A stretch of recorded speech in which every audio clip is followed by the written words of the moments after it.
শুভ দুপুর বন্ধুরা, আজকে আমি রেসিপি নিয়ে এসেছি চাল পটল। তো চাল পটল বানানোর জন্য আমি পটল আলু কেটে নিয়েছি আর নিয়ে এসেছি চাল, ভাঙা গোবিন্দভোগ চাল নিয়েছি। তোমরা চাইলে গোটাটাও নিতে পারো। আমি চালটাকে একটুখানি ঘি দিয়ে ভেজে নেব। দেখো, বেশি ভাজবে না, গোলাপি গোলাপি কালার হলেই নামিয়ে দেবে, বেশি ভাজলে পুড়ে যাবে চালটা। তারপর ভাজা হয়ে গেছে দেখো আমার চালটা। তারপরে দিয়ে দেবো আমি পটলগুলোকে ছেড়ে। পটলগুলোকেও একটু তাড়াতাড়ি ভাজার জন্য আমি একটু নুন দিয়ে দিলাম, আর পটলের ভিতরেও একটু নুনটা ঢুকবে, ভালো হবে খেতে। তারপরে দেখো মজে এসছে পটলগুলো নুনটা দেওয়াতে। এরপরে লাল লাল করে পটলগুলো ভেজে নিলাম। তারপর দিয়ে দিলাম আলুগুলোকেও আমি লাল করেই ভেজে নেব। দেখো আমার আলুগুলো ভাজা হয়ে গেছে।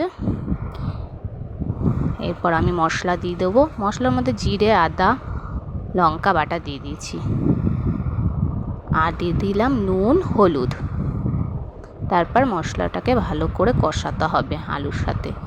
একটু কষিয়ে নিয়ে আমি পটলগুলোকে দিয়ে দিলাম। পটলটা দিয়েও আর একটু নাড়িয়ে নিয়ে আমি চালগুলোকে দিয়ে দেবো। আমার যে ভাজা চালটা ছিল সেটা আমি দিয়ে দিলাম। দিয়ে ভালো করে কষিয়ে আমি জল দিয়ে দেবো। পরিমাণ মতো জল দেবে, বেশি জল দেবে না,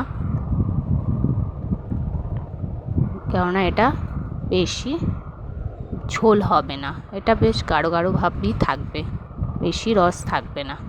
তো আমার হয়ে গেছে, দেখো চালটা সেদ্ধ হয়ে তরকারিটা হয়ে গেছে। এর মধ্যে আমি দিয়ে দিলাম একটু চিনি আর ঘি। দেখো চালটা সেদ্ধ হয়ে কতটা গাঢ় হয়ে গেছে। তো কেমন লাগলো আমার ভিডিওটা? ভালো